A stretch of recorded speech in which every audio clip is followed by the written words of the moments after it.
Good evening. Good evening and welcome. My name is Lorelei Muniz. I use she, her pronouns. I am with Littlefield Action for Social Justice, also known as LA for SJ.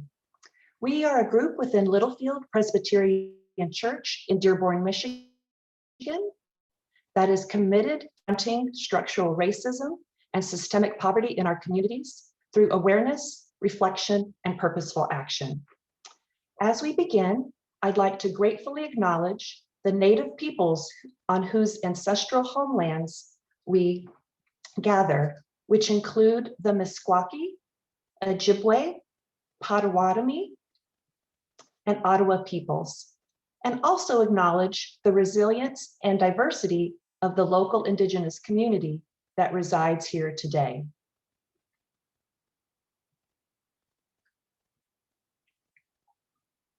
About 200 Native Americans currently live in Dearborn and about 3,000 in Detroit.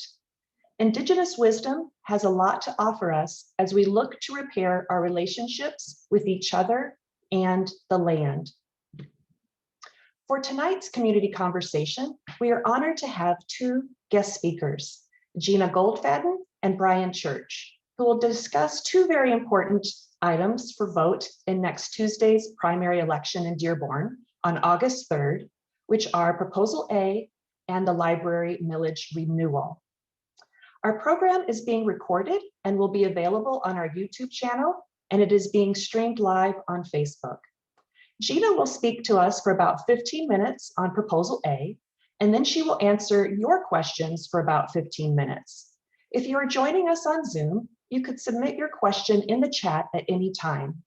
If you are live with us on Facebook, you could submit a question in the comments.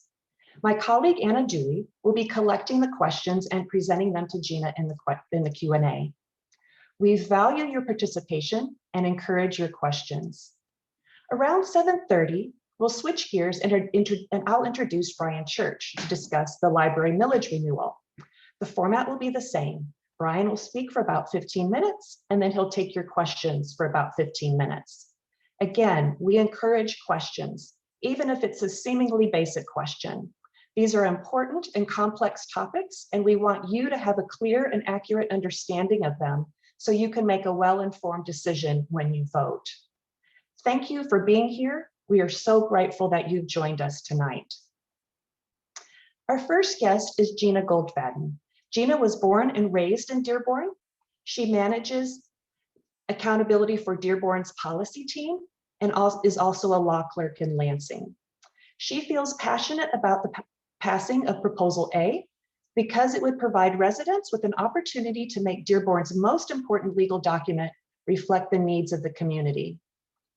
Through the charter revision, we as Dearborn residents have the opportunity to demand positive and long-lasting change for our community.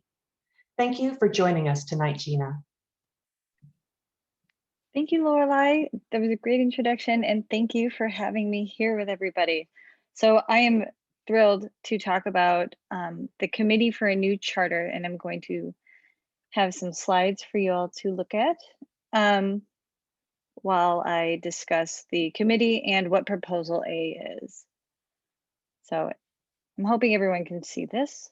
If someone can just say yes, because I can't see the Zoom screen. So I actually can't see the slides. Okay, let's see. Oh, because I'm not sharing. That's why. Apologies.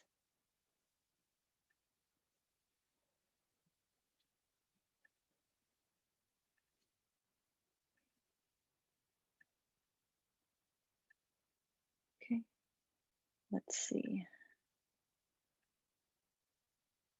Okay, here it is. I promise. All right. So the Committee for a New Charter is the group that is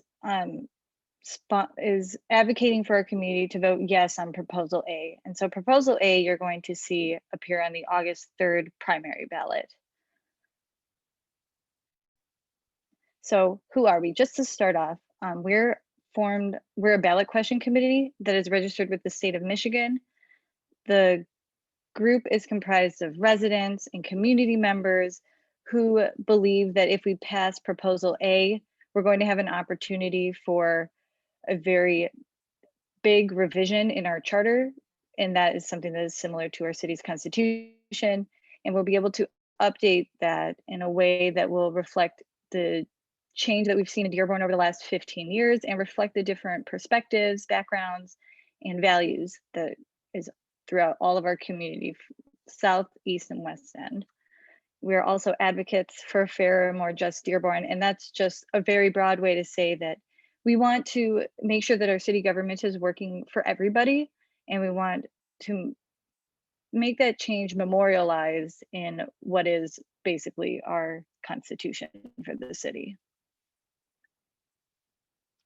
So a little bit about what Proposal A is. So you're going to see Proposal A. It looks a little bit like this sample ballot, which I've pulled from the city clerk's office.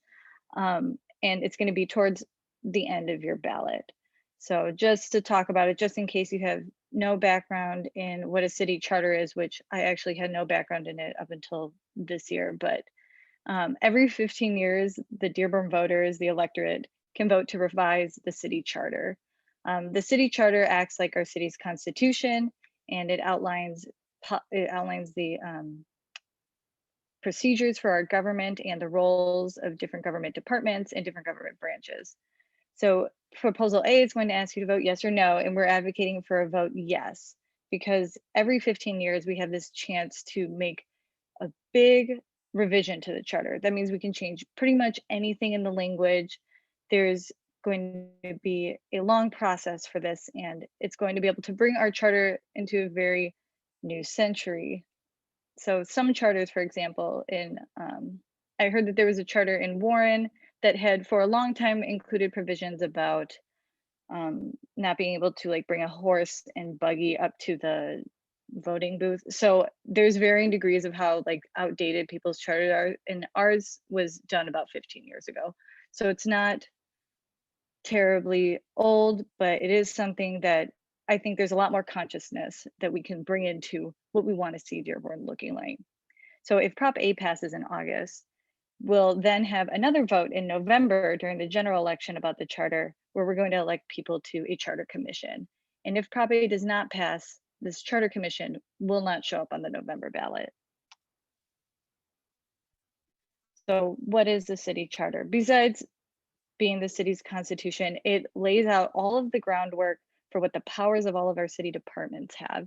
So it includes comments about the legislative branch, which would be our city council, and how they are able to write legislation in for our city. It talks about the role of the mayor. For example, the role of the mayor when budgeting, he proposes or she proposes the budget. The city council usually has the powers to approve, reject, or to approve and reject parts of the budget, but they do not write it, for example. And it outlines powers of the police, the fire department, and other city commissions. So it's very long, it's very legal and very technical, but it provides a pretty decent framework for representation and spending. And I'll talk a little bit more about spending, but that's very important for us looking forward. So this slide, it says what's wrong with the current charter, but I would like to think of it maybe more as ways that there are certain things that we do definitely need to change, but there are things that we can just update. And maybe it's not wrong, but we can make it better for us. And just because we have the opportunity, we should absolutely take it upon ourselves to do that. So right now, the current city charter, it includes these certain provisions. So it includes 2 unlawful minimum staffing provisions, for example, and these are for the police and fire department. So what that means is that we're required to have a certain level of police and fire maintained at a certain number of officers maintained for the city. And this is actually not allowed by law anymore. This was something that was taken away by Governor Snyder, but the purpose of it is actually to free up your city to have more financial resources. So I think for many cities, because the police and fire take up a huge portion of the budget, it restricted especially smaller towns from being able to, you know, activate the rest of the funding that they had, and maybe it wasn't something necessary that they needed anymore. Our city charter at this point lacks certain policies. So I have said at previous charter study sessions that I've hosted for another group, that the the beauty and what could be done with the charter is actually lies in what's not there. So there are not a lot of policies relating to accessibility. For example, if we wanted to rewrite our charter and make it new for us, we could include provisions that require the documents be included in another language. So they would probably be for us included in Arabic, Spanish, and we would set guidelines for that. We could include, if we wanted, rules for further remote access, especially after the pandemic. We've maybe come to a lot of realizations about access to our city council meetings that could be solidified in this document.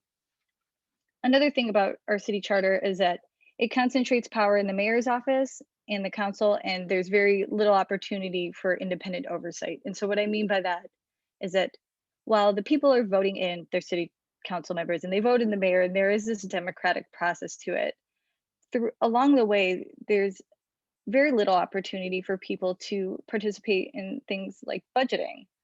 And other cities have included in their charters provisions for what's called participatory budgeting. And that can be something where community members have an actual say in what the budget outcome looks like. So it's a great way to, as I've read in other charter documents, it's a great way to democratize your charter, just getting more people to be working on it, just getting more people involved. And that just means beyond meetings, beyond every 15 years, this is something that like creates a long lasting opportunity for people to engage. And currently our charter, because it doesn't accurately identify the areas of Dearborn that maybe have less representation, for example, the South End and the East End maybe have less opportunities to engage in city service, in city government, we could do something like having districts for city council members that kind of mandates that we have people represented from those neighborhoods or from certain areas. And that could also be further divided up. People who have lived here for a long time know that there are just a lot of different perspectives, and that's really the great thing about our community. And so these are just ideas for what we could potentially envision with a vote yes on proposal A. It would lead into a very long and great imaginative opportunity for us to make this city really vibrant and really powerful in that way, and work for everybody in the community. So I hope that this is not too small on your screens, but I will just explain it very briefly. But there's a timeline for this charter revision. So for probably good reason, this charter revision will take at least 2 years, if not longer. So after the August 3rd primary, we're going to vote whether to open up the charter for revision. And hopefully when that passes, we'll have that opportunity again in November 2nd during the general election to elect people who are running for charter commission. So there have been several people who have put in their name to run for charter commission, but they will only, those names will only show up on the November 2nd ballot. So you'll be looking out after August 3rd for their campaigns and to learn a little bit more about like what they want to do with the charter. So I'm pretty excited for that. And like I said, it takes about 2 years. So from 2021 to, we'll say, about 2023, the commission is going to be reviewing and proposing changes to the charter. And this is also something that's usually public, but it's very up to the community how public they want it to be. So that's something that could easily be pushed for as well, is to have these kind of public discussions. I think it's a great way to get people engaged with city government, and also learning about all these different processes that are actually kind of exciting once you know like what goes into making up a charter and what values you want to put there. So around 2023, the charter gets reviewed by the state of Michigan, and currently there is we're like we're going to have to be awaiting a little bit of a court decision to see who has to approve the charter. I won't get too into that this meeting, but it has to do with proposal P, which is about Detroit City Charter in Detroit. And so whatever decision happens there, it'll dictate a little bit about what we have to get approved when we finish up the charter revision. So around 2024, hopefully the new charter will be out, and then we'll see another vote on the ballot, probably in 2025, or if it gets done by then. And basically I think the only language is going to be, do you want to vote to approve the new charter? It's a yes or no question. So by then we'll have all of the information that we need to make our decision on whether the charter was updated in a way that we wanted to see.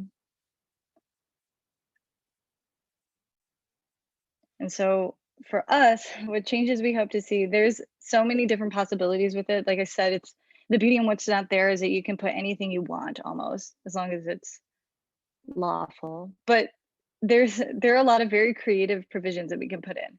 So for example, this participatory budgeting and police oversight, which has been an issue in the election and been something that, for example, the Dearborn Democrats had asked during their candidate sessions, and also on vote411.org.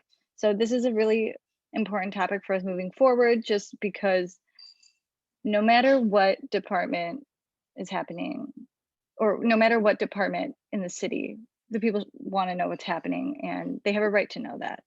And it's helpful when we have a little bit more input and can say, besides only during the voting season, what we want to see happening. Something that's happened in Detroit is a Bill of Rights, and this is a Bill of Rights that establishes basic freedoms like free values of having access to clean water. For us, maybe it would be access to clean air, to address different environmental concerns, especially in the South End. Affordable housing, promises that we want to have in our community that mean that we can provide for everybody, no matter where they're coming from. We have a home for someone. I've talked a little bit about the city council districts, and that's a really interesting way of increasing community representation. And while not every city does this, it is something that has been of concern, at least I've heard at city council meetings, about not having enough representation from certain areas of the city. So in that sort of sense, it's a great way to make sure that we're hearing from everybody. And I wanted to point out the reestablishment of a city health department. So we used to have a city health department that closed down. And so I think after COVID, many of us can probably see how that would have been very pivotal to overcoming the pandemic and just overcoming any kind of public health and even individual health kind of concerns. And the better the health of your community is always the better outcomes for your community. So a little bit about what you can do to support Prop A. We've been pushing out some content on social media, and I will share the links after this presentation or at the very end. We have several Prop A flyers for if you are canvassing or if you're hosting any in-person events. We have several to be handed out. And we can also come, similar to what we're doing here, is maybe not host a discussion, but we can host a discussion, or we can just have a small part of the presentation just to talk about what could happen if we do this. What could happen if we say yes and we tell our friends like, hey, this is actually really important. Do you know what the city charter is? This is why we want to say yes to it. And of course, just encouraging everybody to vote yes on Prop A. So these are our social media handles. So you can look up Dearborn for Prop A or Dearborn Prop A pretty much on Facebook, Instagram, and Twitter. You'll find us some way or another. And our email is newdearborncharter@gmail.com. So that, I'll stop sharing, but that is what we have for Proposal A. So thank you. Thank you so much, Gina. We appreciate all of the information that you've given. We're going to take a few minutes for some questions, and we did have some in the chat already, and some of them were answered already, but I think it's important to highlight them in case people didn't see. The first question was, where is the link to see the actual Dearborn City Charter? And Beth Bailey put in there the exact link to look at that. So I thought that was interesting. If you want to take a look and see what our current charter says, there's a direct link in the chat section. Another question that was asked was how many members will be elected to the Charter Commission? And the answer to that will be 9 members. Did anyone else have a question that you'd like to answer or that you'd like to have answered? We can ask right now. Here we go. So Gina, why would anyone, this was my question too, actually, why would anyone not be in favor of proposal A? And I guess along with this. So I believe. Go ahead. I'm sorry. So I personally don't know who is behind Prop A. I have the flyer with me, so I could look up the group. I don't know if this is just an individual person or not.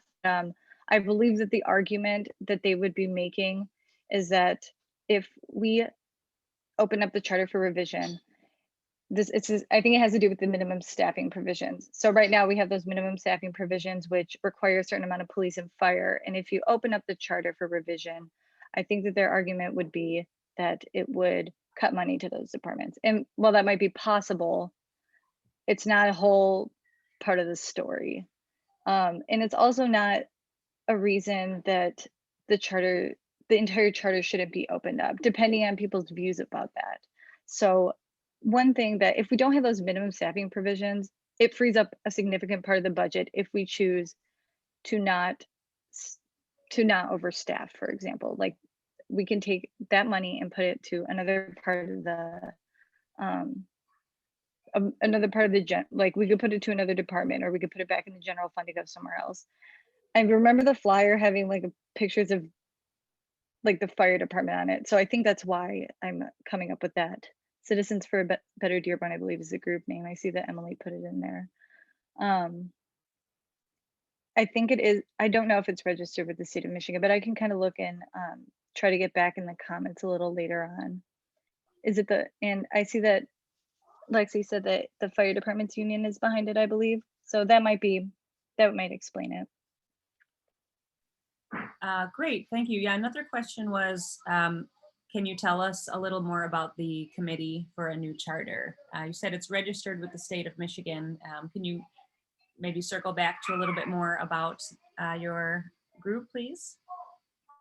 Yeah, so the Committee for a New Charter is registered with the state of Michigan. So we are what is called a ballot question committee. And you have to submit, you kind of have to submit like a proposal and a reason why you want to be a ballot question committee, but it really gives you an opportunity to advocate for a certain position on the ballot as opposed to a candidate. So when candidates have kind of have candidate committees that like go out there and advertise and like raise money or finance things like that. It's sort of like a PAC. It might technically be a PAC, but I'm not 100% sure. But yeah, so we are a fairly small group. We are just some friends who believe in the power of what could be in this charter, and we also like recognize the harm that different city officials have caused by saying things like this is what the charter says, we can't do X, we can't do Y, when really we should be able to do something like, for example, investigating into important matters. That's part of the power of the council, but we don't see it used very frequently. So it causes us to look into like why are these parts of the charter like being used to keep us away from getting information or keep us from activating with the government. Great, thank you. We've got another couple questions. Who pays for the Charter Commission and all of the work that they're going to be doing if this passes? So right now, I believe that we're working off of, donations. I'm hoping that maybe Beth, who is part of it, might chime in the chat, but I think that we work off of either donations or just like your own funding and put it through the like there's all these financing rules that you have to go through and ways to use the money when Gina, it's I donated. think you misheard the question. It's the Oh. charter commission, not the committee. Oh, So does I see. the Thank charter you. commission get paid? And is that, part of a budget? I believe the charter commission does get paid. I don't know how much they get paid. And I don't know, I don't know who actually pays for that. I believe, I don't know. I guess I would think it was the city, but that's a good question. I can look into that too. And I see that Lorelei put, does the charter specifically, does the charter specify when it gets another opportunity to revise? So every 15 years, we have the chance to open it up completely for revision, but in between, what we can do is we can try to submit things to amend. You know, we can, like as people, we can get signatures and like draft a proposal, and that might go on to a ballot in the future, and then we can change that, but it only does small parts. From what I know about if the time frame is revisable, I believe it is. I think that there are regulations set up by the Home Rule Cities Act that says how often I think you have to do it, but I believe that's something that's up to the city, or not the city, but the people who put it into the charter. Thank you. I also have another question, and that is when the committee is formed, so it's 9 committee members. If something is put forward to revise, does it take a majority vote to get that in then? Or, what of all that the committee works on actually gets passed on to the next ballot for what gets voted on by the citizens? And then a second question is, will the committee, whoever is elected, be taking input from the citizens through various town halls and things, or will they be solely responsible for making any edits and revisions? Yeah, so those are great questions. I believe as far as the vote, I have not been able to find any language that necessarily says how much of the vote has to go through it. I believe it's just a majority vote. I don't think it's anything beyond that, because it doesn't seem to specify it in the charter, and otherwise it might be in state laws, but I think that it's just at this point a majority vote. And the question about the charter commission, which was, if you could, Yeah, sure. remind me, please. Of course, Yeah. sorry, I gave you 2 at once there. That's okay. The other question was, will the committee or will they be taking input from Dearborn citizens? How will they make their changes? Some revisions, of course, a horse and buggy can be done without vote, Yeah. but if that were the case. But if, as far as adding other major things or changing, how will they involve Dearborn in those changes?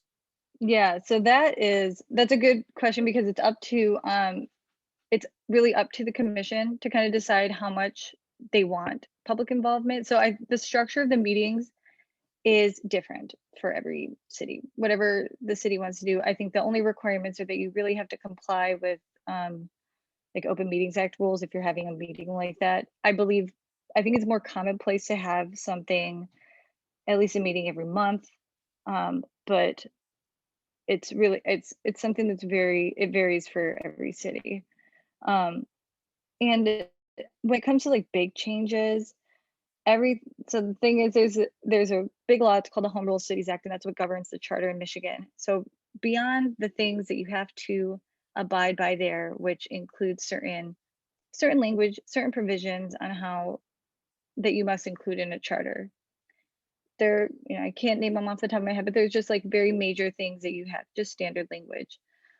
Besides that, it's basically anything that you want that complies with state law. Now, I think when the charter revision is going on, there are a lot of resources coming from different cities, different charters. Anything that another city is using, we can essentially know that it's probably legal for us to have, unless it's something very old, like the provisions we have. But along the way, there's going to be review processes.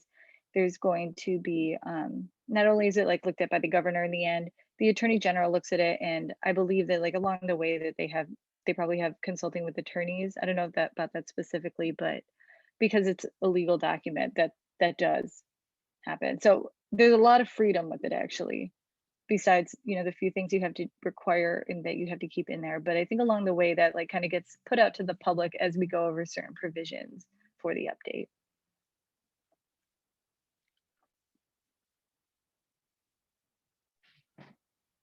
Thank you so much, Gina. We really appreciate you being here with us. So we'll move on to the second part of our program. Our second guest is Brian Church. Brian is a native Michigander and has lived in various communities around the state and country. 2 years ago, he and his partner purchased a home in Dearborn. And when he lived here in 2016, the Dearborn Public Library got him back into reading. And he's proudly served on the Dearborn Public Library Foundation's board since 2019 and as treasurer since 2020. He believes libraries are an essential resource in any healthy, equitable community and is passionate about getting this millage renewal passed. Thank you so much, Brian, for joining us. Thank you, Lorelei. It's a pleasure to be here. All right, so I'm gonna share my screen here. Let me know if, can everybody see that? All right. All right, so again, as mentioned, my name is Brian Church. I'm from the Dearborn Public Library Foundation. Just a quick overview about us. Here are our current members. I am the current treasurer. And we are a nonprofit that was founded back in 2005 to help promote and enhance the library system, primarily raising funds to make purchases that would otherwise not be covered by the library's budget. So this has included redoing the mural at the Bryant branch, making machine purchases for their digitization lab, and so on. But we're here today to talk about the library millage, which is on the August election. So I want to get terminology out of the way first. So I'll admit that before I took it upon myself to advocate on behalf of the library millage's renewal, I did not know what a millage was or how it was calculated or any of that. So a millage just refers to a rate that is calculated based on the value of your home, roughly 50%. So for example, if your home is worth $200,000, then its taxable value is roughly $100,000. And a mill is 1/1000th of that. So 1/1000th of the example being a $200,000 home, 1 mill would equate to about $100. And you can convert that math across all of the variety of city millages, such as the general fund, which is 15 mills, about $1,500 for that home. So with that out of the way, we want to look at the library's budget. So the library is almost exclusively funded by millages. We've got the voter approved 1 mill as well as a council approved mill, which goes up to a max of 1, so it cannot exceed 1 mill. And it currently stands for the next fiscal year at 0.69 mills. So these added 1.69 mills are what keep the libraries running and represents pretty much all of their funding. That is to say, the library receives nothing from the general fund, whereas a lot of other city departments you might be familiar with, such as Public Works, Parks and Rec, Police and Fire, they're all getting the majority of their funding from the general fund. So on August 3rd, voters are being asked to renew the 1 mill for the library, which was first approved by voters in 2011, and this time it's being renewed for a period of 6 years. So what happens if this 1 mill goes away? It represents about 60% of the library's funding. So if this goes away, we're honestly looking at branch closures. I believe both, potentially just one, but honestly, I think we're losing both Bryant and Esper branches if this fails, just because the library has so many fixed costs that don't move no matter what, such as, building costs and paying retirement and, that kind of thing. It's not like you can just, reduce programs in this area or reduce staff in that area. It's a lot of fixed costs that go in. So yeah, we would be looking at the closure of one, if not both, of the branch libraries. We would also see a reduction of staff, hours of operation, and programming available, and also loss of digital materials such as ebooks, audiobooks, movies, and music. I don't know about you, but over the pandemic, when the library was either closed or had extremely limited hours of operation, I thrived on the digital materials, ebooks and audiobooks. It's how I got my reading done over the pandemic. And we would see severe reductions to that type of material if the millage were to fail. And I would also like to mention that there is $700,000 that the state, that the libraries receive from the state level that is tied to the millage, and that would also be forfeit should the millage fail. All right. So I want to go through some talking points so that if you're out in the community and you hear certain things, one thing a lot of people like bringing up is the fact that the library made a $1 million payment back into the city's general fund. And so I just wanted to take a moment to discuss that. And I actually want to show a video because I think the visuals are a lot more illustrative than text on a page ever could be. So, and shout out to the community member who made this for us. Let's get to know how the Dearborn Public Libraries are funded. Dearborn Public Libraries are funded through a special revenue fund. A portion of these funds are collected through a voter-approved millage. To supplement the millage, the council approved a one-time lump sum payment from the city's general fund to the library's special revenue fund. In fiscal years 2013 and 2014, the libraries used a portion of this fund to make ends meet. In fiscal years 2015 through 2021, the City Council approved an additional annual millage that made the remainder of that lump sum unnecessary. In 2019, the remainder of the lump sum payment was returned to the general fund. This August, we are at risk of losing the voter-approved millage. The voter-approved millage is vital for maintaining library operations and makes it possible for the libraries to offer innovative programs, conduct necessary repairs that keeps our buildings safe and habitable, maintain consistent staffing levels, invest in information technologies, and maintain branches and hours. Support and sustain our amazing library system by voting yes on August 3rd to renew the Dearborn Public Library millage.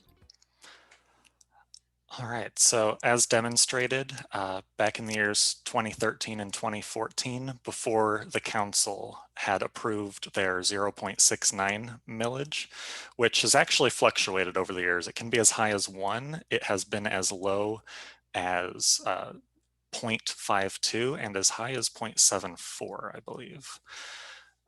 And is currently sitting at 0.69. So before that came about, the library was running at a deficit. So the council approved a subsidy to help the library make ends meet. And once the 0.69 millage was levied by council, that subsidy was no longer necessary. So in 2019, it went back to the general fund. So if people bring up the fact that this $1 million payment went back into the general fund and that the libraries are overfunded, hopefully this will help you explain what is really quite nuanced city funding structures in a more palatable way, because I know it took me a while to figure out exactly what was going on in that situation. Oops. Let's get to know how the Dearborn Public All right, so I also want to just review some current library stats just to get you excited and be able to share with people, what the libraries are doing for our community. So there are just over 32,000 residents with active library cards. And as a point of comparison, Dearborn has about 30,000 households. So that's not to say every household has a library card, but I think it goes to show how much the community values the libraries, that the number of library cards exceeds the number of households. And then we see that about a quarter of the active borrowers are under 18. So the kids are huge library users.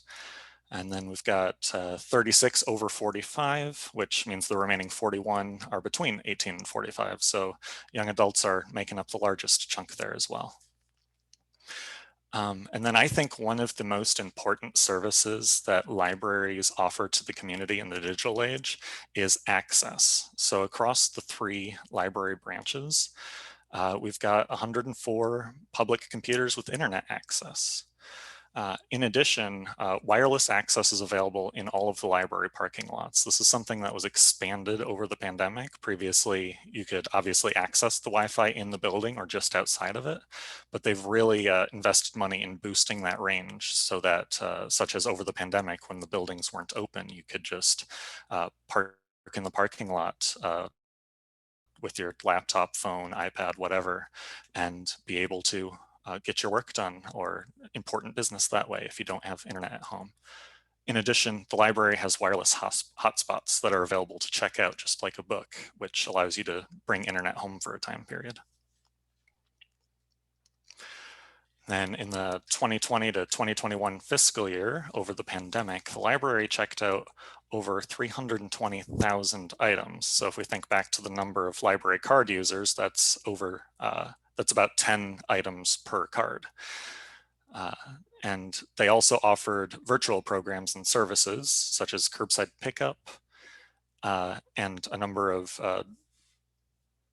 like video chats with various authors. And as I mentioned, the exterior Wi-Fi was extended over the pandemic, and they also brought a new streaming service online. So previously they were really pushing Overdrive and Hoopla for ebooks, audiobooks, music, and so forth. And over the pandemic, they released a new one called Canopy, which is for videos. So much like Netflix, you can stream TV shows and movies on there, mostly with an educational component to them, but it's a really great service. And then on a monthly basis, we're seeing over 10,000 of these digital items across all media types being checked out. So I also wanted to share this here because as of July 6th, the library has extended their hours back to close to what it was pre-pandemic. This is how it's going to be going forward. And because they have been closed or had limited hours for so long, I wanted to make sure everybody knew what the current hours of operation were for each of the branches.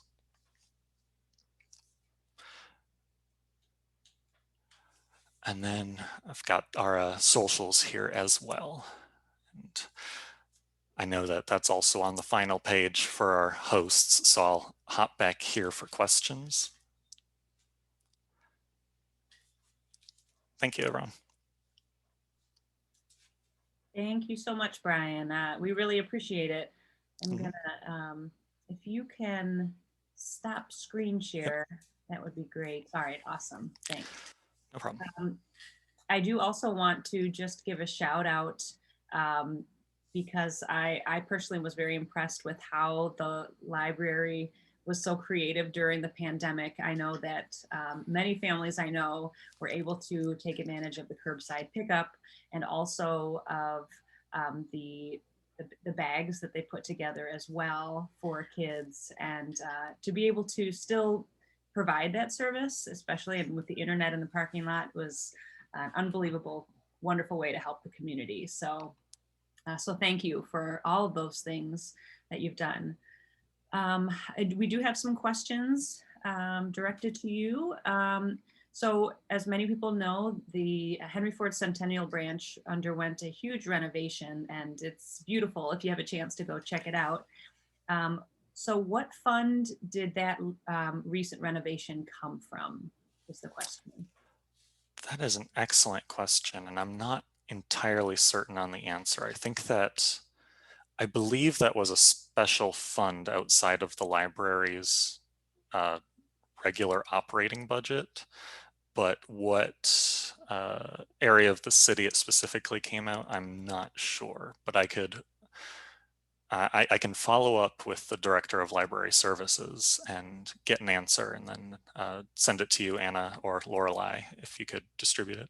Sure, absolutely. That would be great. I think maybe some of the questions people have is, is this mill going to be kind of paying for those renovations where they already budgeted for?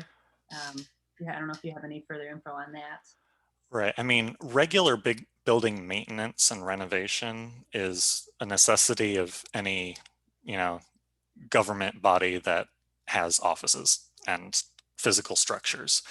I know this was an especially large renovation, which is why I believe it was a special fund that paid for it. It might have even come from the Ford family, just because the Ford name is on the library, but I can't say with certainty. Great. Yeah, but if you have more information on that, we'd be happy to distribute it. The next question is, instead of a millage, isn't it better for the library to be a line item in the city budget as opposed to an item, a millage that has to go through every few years? That is a good question. I suppose it depends on who you ask for, which one is better, to have it, be a specific millage that is up to the voters on a 6 or 10-year cycle, or whether, the city council should be able to, budget for it alongside everything else on an annual basis. I think personally, this was a good move because I wasn't here then, but I know back in 2011, the snow branch of the library closed, and that was around the same time that the library extracted itself from the general fund and did this voter approved millage. And I think it's because when the library is roped in with all of the other services that are covered by the general fund, then when the council is looking for areas to cut, the library isn't necessarily safe from that. And if you have an assembly of council members who don't value the library as a resource, then they can see that as an easy place to cut. And personally, I think residents in general understand the value of libraries, and I think the nice thing about a millage is that they can demonstrate that on this 6 or 10-year cycle. And then it also means that their budget is safe for a 6 or 10-year period, and it allows them to do more long-term financial planning that way as well. Okay, great. And what is the length of this millage? Did you say it was 6 years, or did I miss it? It is 6 years this time. Okay, great.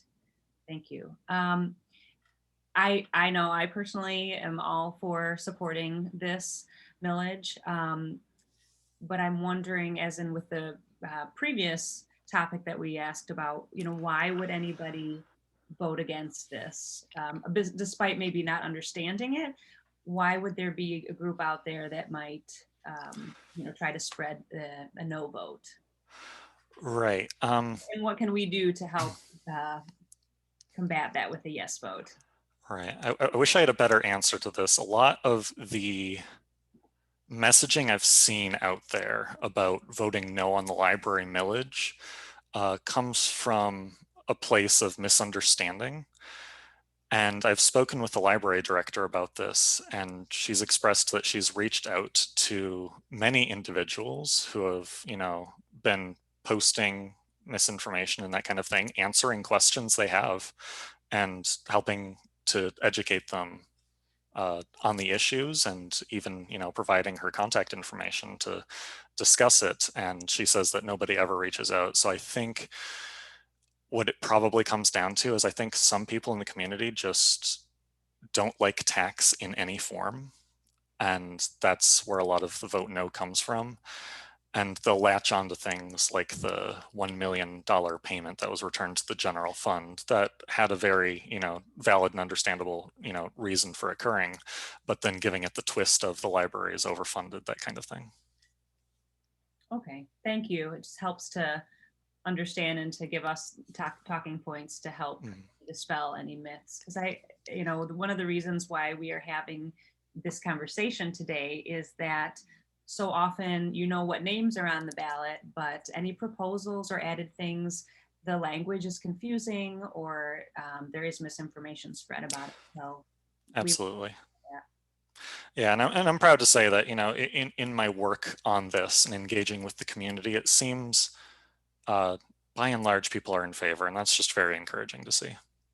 Absolutely. Do you have any more of your signs? We do still have signs. We're running low, but it is also the last week, so I'd like to get them all out if possible.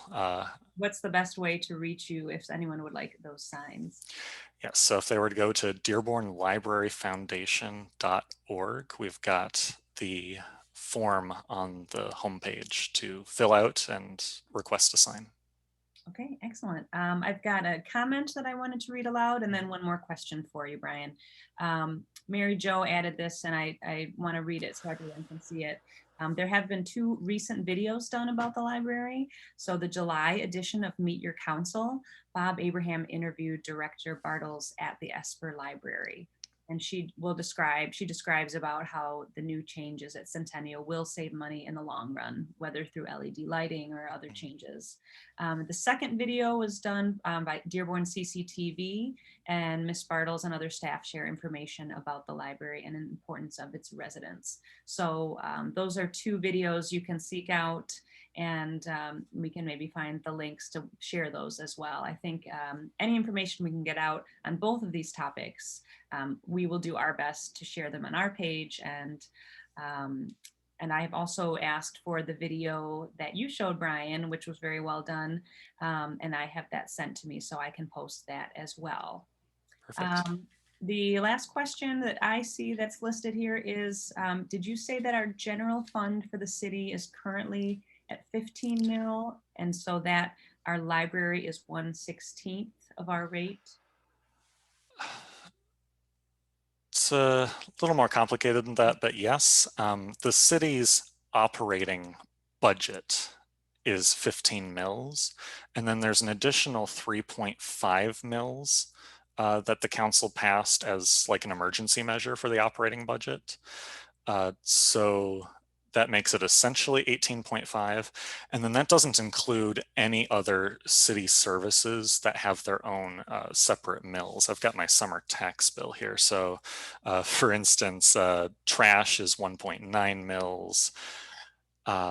Let's see, Henry Ford Community College is 4. So I mean, it's not like absolutely everything else in the city is encompassed by this 18.5 operating budget.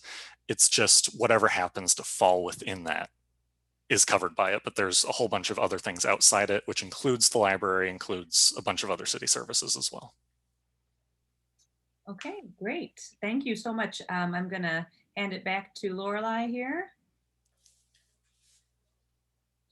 Thank you so much, Brian, for giving the perspective. Just to know that trash is 1.9 mil is something helpful. I don't often get those comparisons of where our tax dollars are going. And I really appreciated the 30,000 households or 30,000 cards, library cards, and there are about 30,000 households. That really speaks volumes to me. All right, Anna, do you mind sharing the last? All right, if we can go to the next slide.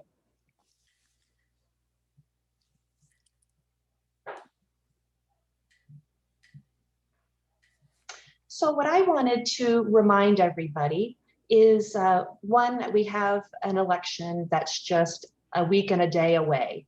And this is data that I got in 2018 from the George Duraney, the city clerk.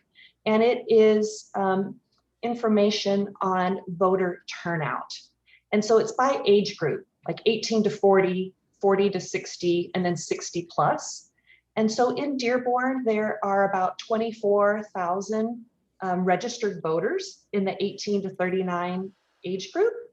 There's a little bit less than 20,000 in the 40 to 60, and then more like 17,000 in the 60 plus. And so really our largest voting block is under 40. And we can see that in 2016, in November, for our presidential election, we have high voter turnout. Overall turnout is 65%. And we see that for, under age 40, it's 57%, between the 40 and 60, it's 65. And then the highest turnout is among the 60 plus. But if we look at what it was just 1 year later, in November 2017, when we elected a new mayor, or had our mayoral election and our city council election, that turnout dropped way down so that the overall was 22%. And I want to show that for the under 40, it was 12%. So I am asking everybody not to assume that the people they know are voting, because numbers show that they aren't. And this was the November, the general election. We know that the primary is even points below that because it's summer and people are busy and it's not necessarily on your mind. And it's not, people don't see city elections as important as presidential elections, but really they are as important, if not more, because the decisions of the city often affect you more. So we have a call to action for those that have joined us. Anna, could you do the next slide, please? So what I am asking folks to do is to reach out to at least 5 friends and say, hey, what is your voting plan? Are you planning to vote in person on August 3rd, like, after lunch, for breakfast, after dinner? Or did you already get your absentee ballot, and have you filled it out and have you returned it? We're kind of getting close, and we would recommend that if you do have an absentee ballot, that you hand it into the clerk's office or drop it in the drop box at the administrative center. But please follow up with those 5 friends. Say, hey, text me when you've dropped off your ballot, or text me when you've made it to the polls. We need everybody out to vote. And of course, you now have more information. So you can encourage people to vote yes on proposal A, and also on the millage renewal. And I think another important thing is that our tax rate is not going up with this renewal, and it's such an important and vital service that we all value. And it's kind of one of those things that no matter what your income level or educational background, we all have access to the library. And it's just a tremendously valuable resource that we don't want to lose. We've already lost a branch, and we don't want to lose any more branches of our library. So for the next slide, please. We want to remind everybody, and we will post this also on our Facebook page, but if you needed more information, you can like or follow Dearborn for Prop A on Facebook, Dearborn for Prop A on Instagram, and their email address is newdearborncharter@gmail.com. For the Dearborn Library Foundation, they're also on Facebook and Instagram. Their Instagram account is Vote for Dearborn Libraries _August 3rd. They have a website, the dearbornlibraryfoundation.org, and also an email at dearbornlibraryfoundation@gmail.com. And we really appreciate your time coming, and please follow Littlefield Action for Social Justice for our upcoming events, and we'll be sharing what information. We had a lot of great information that was shared in the chat, and we will make sure that that is also available for people to see on Facebook as well. So again, thank everybody for coming, and Gina and Brian, we really appreciate your advocacy for our city and the city services.